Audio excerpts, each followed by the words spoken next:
Hello મિત્રો, જય શ્રી કૃષ્ણ। સ્વાગત છે તમારા બધાનું અમારી ગુજરાતી ફૂડ રેસિપીસ ચેનલમાં। તો આજે આપણે બનાવશું કાજુ પનીરનું શાક। ફક્ત 20 જ મિનિટમાં બનીને તૈયાર થઈ જશે, એકદમ હોટલ જેવું। તો આપણે કાજુ પનીરનું શાક બનાવવા માટે આ 100 ગ્રામ પનીર લીધું છે। ડુંગળી છે આપણે 5 થી 6 મોટી કાપીને લીધી છે। 2 મીડિયમ સાઇઝના આપણે ટમેટા કાપીને લીધા છે। એક આપણે તીખું મરચું લીધું છે। લીલી ધાણા ભાજી છે। આ આપણે સુહાના મસાલો છે જે ગ્રેવી બનાવવા માટે આપણે વાપરવાનો છે। 8 થી 10 કાજુ છે આપણે આ રીતે ફાડા કરીને લીધા છે। અને ગ્રેવીમાં નાખવા માટે આપણે અડધો કપ જેટલું દૂધ લીધું છે। તો મસાલામાં આપણે આ 8 થી 10 કળી લસણ છે, આદુનો એક ટુકડો છે, આપણે હળદર છે, ધાણા જીરું પાવડર છે, આ બધા આપણે આખા મસાલા લીધા છે। એક થોડો આપણે ગરમ મસાલા પાવડર લીધો છે, લાલ મરચું પાવડર, હિંગ ને હળદર જોશે।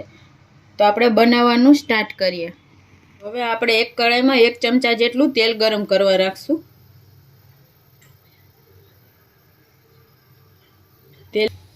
તો આપણું તેલ એકદમ સરસ ગરમ થઈ ગયું છે। તો આપણે આ મસાલા એડ કરી દેશું અને આપણે આ ડુંગળી છે એ એડ કરી દેશું।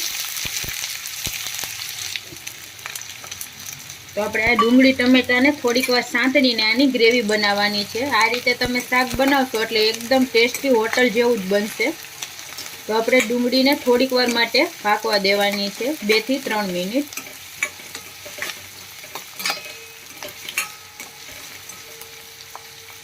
તો આપણી ડુંગળી પાકી ગઈ છે। તો આપણે એમાં 4 થી 5 કળી લસણ ને થોડું આપણે આદું એડ કરશું, બાકીની આપણે પેસ્ટ બનાવીને એડ કરવાની છે। શાક વઘારીએ ત્યારે આપણે મરચું પણ આમાં એડ કરી દેશું અને આ ટમેટું છે એ પણ આપણે એમાં એડ કરી દેશું।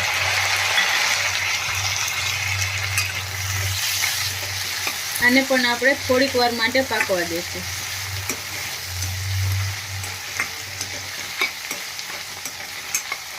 આપણા ડુંગળી ટમેટા એકદમ સરસ પાકી ગયા છે। તો હવે આપણે ગેસને બંધ કરી દેશું અને આને થોડું આપણે ઠંડુ થવા દેશું, પછી આપણે આની ગ્રેવી બનાવી છે। તો આપણું આ મિશ્રણ ઠંડુ થઈ ગયું છે। તો આપણે એને મિક્સર જારમાં લઈ લેશું।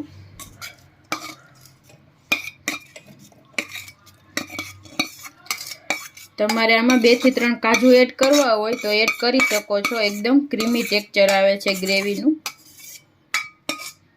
તો હવે આપણે આ બધું પીસી લેશું મિક્સરમાં એકદમ સરસ। તો આપણી ગ્રેવી પણ એકદમ સરસ પીસાઈને તૈયાર થઈ ગઈ છે। હવે આપણે શાકનો વઘાર કરી લેશું। તો આપણે બીજી કઢાઈમાં તેલ ગરમ કરવા રાખશું, 2 મોટા ચમચા જેટલું। તેલને એકદમ સરસ ગરમ થવા દેશું। તો તેલ સેજ આપણું ગરમ થાય એટલે આપણે એમાં કાજુ એડ કરી દેશું। એને આપણે થોડા ફ્રાય કરીને કાઢવાના છે।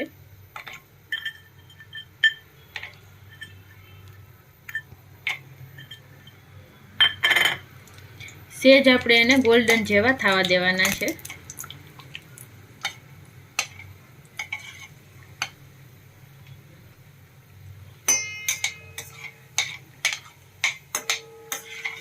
તો આવી રીતે થોડા આપણે ગોલ્ડન થાય એટલે આપણે એને કાઢી લેવાના છે। આપણે પનીરને આ રીતે ઝીણા ઝીણા ટુકડામાં કટ કરી લીધું છે। તમે કોઈ પણ આકારમાં એને કાપી શકો છો। તો આપણે આને પણ સેજ આપણે ફ્રાય કરવાનું છે। તો આપણે આ રીતે સેજ પનીર ફ્રાય કરવાથી પનીર ખાવામાં એકદમ સરસ સોફ્ટ લાગે છે। તો આ રીતે આપણું થોડું પનીર ફ્રાય થઈ ગયું છે। તો હવે આપણે આને પણ કાઢી લેશું એક ડીશમાં।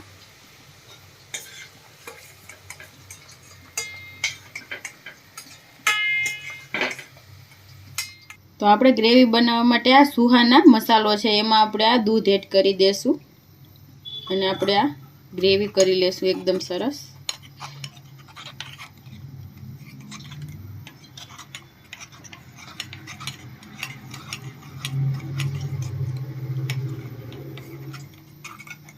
તો આપણે આ બધું તૈયાર થઈ ગયું છે। હવે આપણે વઘાર કરશું। તો આપણે આ આદુ લસણની પેસ્ટ છે એ એડ કરશું પહેલા, પછી આપણે આ ગ્રેવી છે એ એડ કરી દઈશું।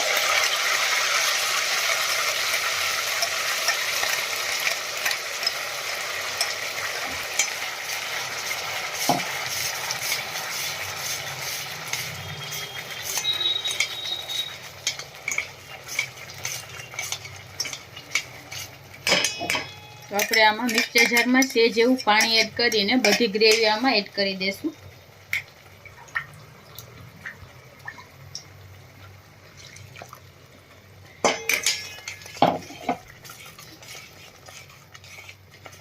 અને આ ગ્રેવીને એકદમ સરસ તેલ છૂટું પડે ત્યાં સુધી આપણે આને પાકવા દેવાની છે. આપણી ગ્રેવી એકદમ સરસ પાકી ગઈ છે. તો હવે આપણે એમાં મસાલા એડ કરશું. તો હવે આપણે એમાં અડધી ચમચી હિંગ એડ કરી દઈશું. અડધી ચમચી હળદર એડ કરશું. 2 મોટી ચમચી ધાણા જીરું પાવડર એડ કરી દઈશું. પિંચ જેટલો આપણે ગરમ મસાલો એડ કરશું.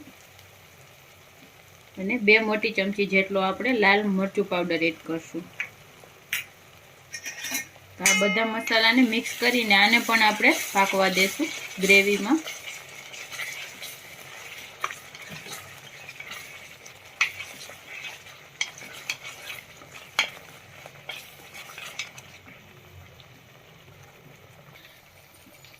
તો આપણા ગ્રેવી સાથેના મસાલા એકદમ સરસ કૂક થઈ ગયા છે. હવે આપણે આ સુહાના ગ્રેવી છે એ આપણે એમાં એડ કરી દઈશું.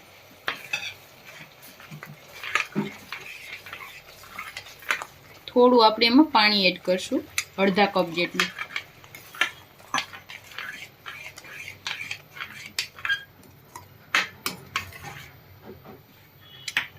કાજુ છે આપણે એડ કરી દઈશું અને પનીર એડ કરી દઈશું આપણે.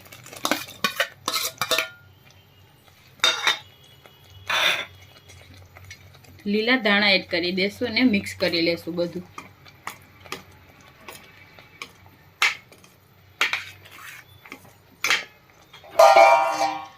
તો આપણે બધું બરાબર મિક્સ કરીને આને ઢાંકીને 4 થી 5 મિનિટ માટે ઉકળવા દેશું.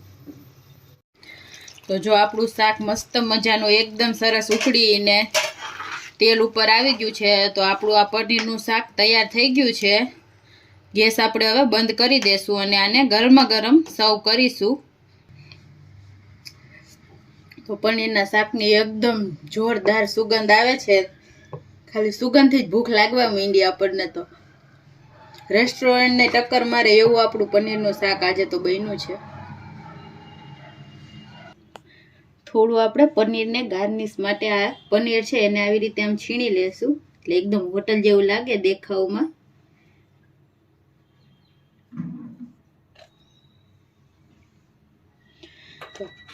તો તૈયાર છે મિત્રો આપણું એકદમ રેસ્ટોરન્ટ જેવું કાજુ પનીરનું શાક. તો જો તમને અમારી આ રેસીપી પસંદ આવી હોય તો અમારા વિડીયોને લાઈક કરજો, શેર કરજો અને અમારી ચેનલને સબસ્ક્રાઈબ કરજો. Thank you.